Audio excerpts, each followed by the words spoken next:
Problem. اور رمضان کا یہ ایک عجیب ہی مسئلہ ہے نا کہ آپ دیکھیں آپ نے سحری کی، سحری کے بعد فجر کی نماز کے بعد آپ کے اندر انرجی ہوتی ہے کہ نہیں یار؟ انرجی ہے کہ ہم ابھی کچھ بھی کر سکتے ہیں. تو لیکن اللہ نے کیا کہا؟ اللہ نے کہا کچھ نہیں کرنا ہے. جب تم کر سکتے تھے نا کہ ہم کچھ بھی کر سکتے ہیں اس ٹائم، تو اللہ نے کہا کچھ نہیں کرنا ہے، بس تلاوت کرو، عبادت کرو، چپ چاپ گھر پہ بیٹھو یا سو جاؤ یا کاروبار کرو، کچھ بھی کرو، لیکن میری طرف سے کوئی پابندی اب ظہر تک نہیں ہے. اب ظہر کا وقت آیا، اب اللہ نے کہا کہ بھائی اب اٹھو ظہر کی نماز پڑھو.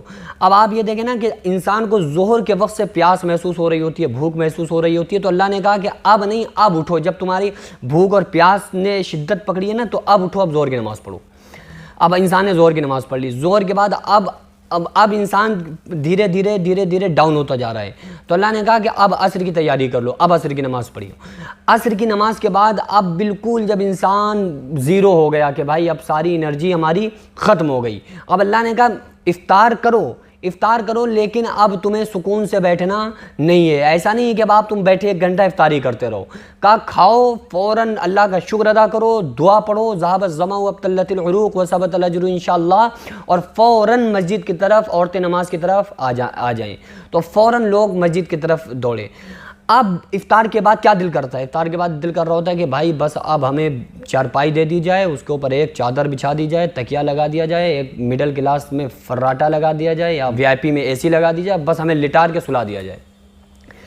لیکن اللہ نے کہا کہ نہیں، اب نہیں سونا ہے. اب جب دیکھو انسان کا افطار کے بعد بس اس کا دل کر رہا ہوتا ہے سونے کا، لیٹنے کا، جسم ٹوٹ رہا ہوتا ہے، اس کو لگ رہا ہوتا ہے کہ میں دوا کی ضرورت ہے. تو اللہ نے کہا اب بس اٹھو اور عشاء کی تیاری کرو. فوراً 1 گھنٹے میں ٹائم ہوتا ہے نا، مغرب سے افطار کر کے ابھی بیٹھے نہیں تھے، بوڑھے لوگوں نے 2-4 سٹے بیڑی کے مارے تھے اور فوراً عشاء کی اذانیں ہونے لگی. اب تراویح پڑھنا ہے آپ کو، اور اب مائنڈ میں خیال یہ آ رہا ہے نا کہ یار ہمیں عشاء کی نماز بھی 17 کی جگہ 9 ہونا چاہیے تھا، بس 9 پڑھو اور چھٹی. تو اللہ نے کہا کہ بھائی تم 9 کی سوچ رہو، 9 کا نہیں بلکہ اب تمہیں 17 وہ پڑھو اور 20 رکعت تمہیں اور تراویح پڑھنا ہے. اب 20 رکعت اللہ نے اور اضافہ کر دیا کہ 20 رکعت تراویح پڑھو. اللہ پوری طریقے سے امتحان لے رہا ہے نا، دیکھے گا تمہیں کامیاب اللہ بنانا چاہتا ہے. اس وجہ سے تم سے کہا کہ دیکھو اللہ کا خوف رکھو اور اللہ کی عبادت کرو، اللہ کی فرما برداری کرو. تو اب انسان کو صرف عشاء 17 نہیں بلکہ پوری کی پوری کتنی پڑھنا ہے؟ عشاء کی 17 اور تراویح کی 20 رکعتیں اب آپ کو پڑھنا ہے.